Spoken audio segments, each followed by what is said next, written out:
Assalamualaikum warahmatullahi wabarakatuh. Halo semua, bertemu lagi dengan saya di kelas fisika.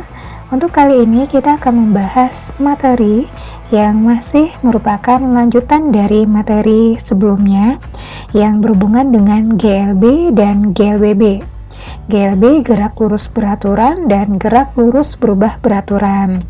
Tapi untuk materi ini kita akan khusus membahas soal-soal yang menjadi contoh dari materi ini. Kita mulai dari soal yang pertama.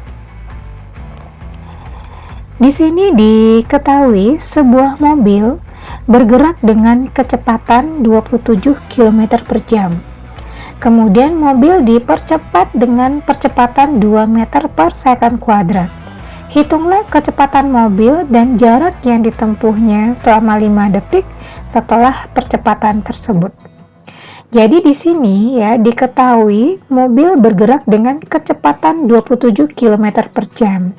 Nah, jika kecepatan mobil di sini bukan konstan ya, artinya ini adalah contoh soal dari GLBB, gerak lurus berubah beraturan, di mana V-nya tidak konstan dan mempunyai percepatan.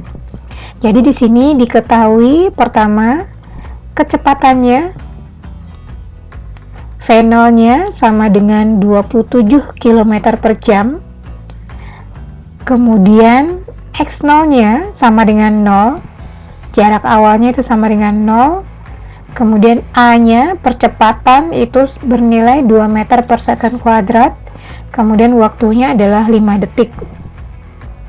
Yang pertama kita menghitung kecepatan mobil. Kecepatan mobil berarti menghitung nilai dari V-nya. Nah, untuk GLBB mencari nilai V-nya itu adalah V0 ditambah dengan A dikali dengan T. V0-nya yang awalnya 27 km per jam harus kita konversi ke meter per second. Sehingga 27.000 dibagi 3.600 second itu dapatkan 7,5 meter per second. Nah, jadi di sini V0 7,5 meter per second ditambah 2 meter per second kuadrat dikali dengan T 5 detik. Dan untuk kecepatan mobil didapatkan hasilnya 17,5 meter per second. Kemudian jarak yang ditempuh mobil. Untuk GLBB mencari jarak kita menggunakan rumus S sama dengan V0 dikali T tambah setengah kali A kali T kuadrat. Ini kita tinggal masukin angkanya aja ya di sini. Didapatkan jarak yang ditempuh mobil selama 5 detik itu adalah 62,5 meter. Kemudian kita lihat contoh soal yang kedua.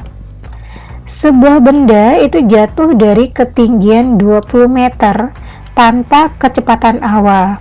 Nah, di sini jika benda dijatuhkan tanpa kecepatan awal, berarti ini adalah gerak jatuh bebas ya. V0-nya sama dengan 0. Hanya 20 meter.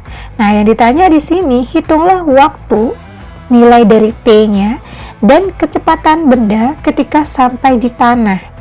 Jadi, kecepatan benda ketika sampai di tanah itu adalah VT-nya. Kita lihat penyelesaiannya. Di sini diketahui hanya 20 meter. G itu adalah percepatan gravitasi, itu bisa bernilai 9,8 atau 10 meter per second kuadrat. Yang ditanyakan di sini adalah waktu dan kecepatan benda ketika sampai di tanah atau nilai dari VT. Nah, untuk mencari nilai dari T-nya, karena ini adalah gerak jatuh bebas ya, jadi kita menggunakan rumus H sama dengan setengah GT kuadrat. Nah, untuk mencari nilai T itu kita tinggal membalikin rumus utamanya. T sama dengan akar 2H per G. Dimasukin angkanya ya. Untuk H itu adalah 20 meter, G adalah 10, sehingga didapatkan waktunya itu untuk mencapai ketika sampai di tanah adalah 2 detik. Nah, kemudian mencari kecepatan benda ketika sampai di tanah. VT sama dengan G dikali dengan T. G adalah percepatan gravitasi dikali dengan waktu yang sudah kita dapatkan sebelumnya, 2 detik. sehingga VT-nya adalah 20 meter per second. Kita lihat soal yang ketiga. Sebuah benda dilempar lurus ke bawah dengan kecepatan 10 meter per second dari atas pohon dengan ketinggian 30 meter. Jadi di sini bendanya dilempar lurus ke bawah ya dengan kecepatan awal.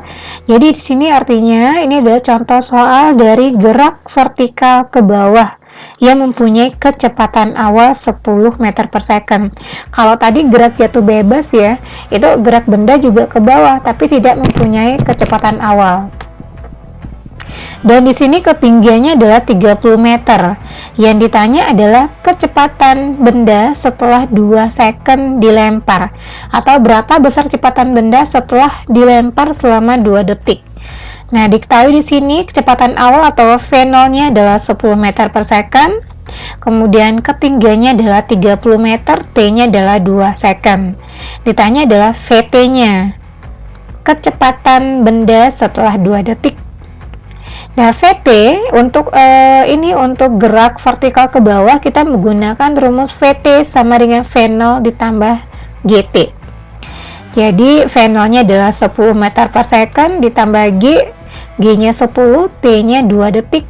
Sehingga kecepatan benda setelah 2 detik dilempar adalah 30 meter per second.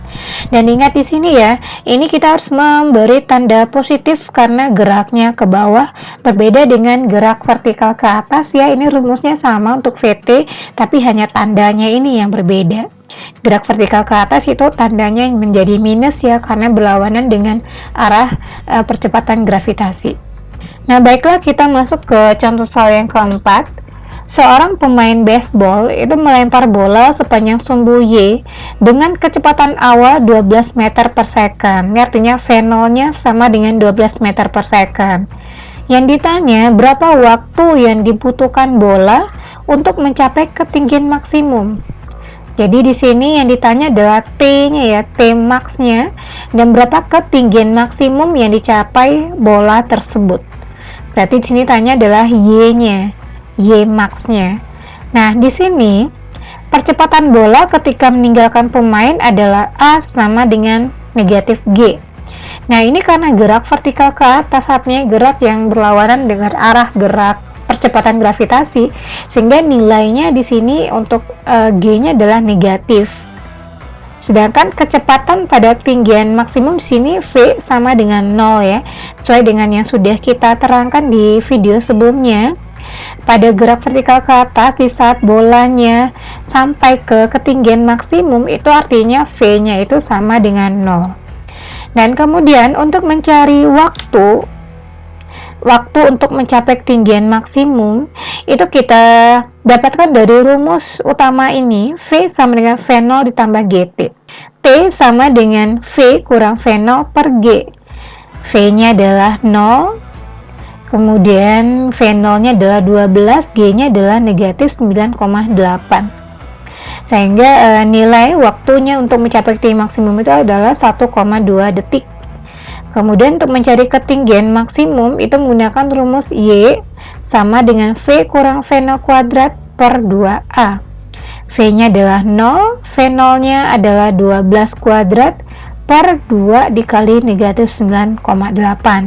Jadi didapatkan ketinggian maksimum yang dapat dicapai oleh bola ini adalah setinggi 7,3 meter.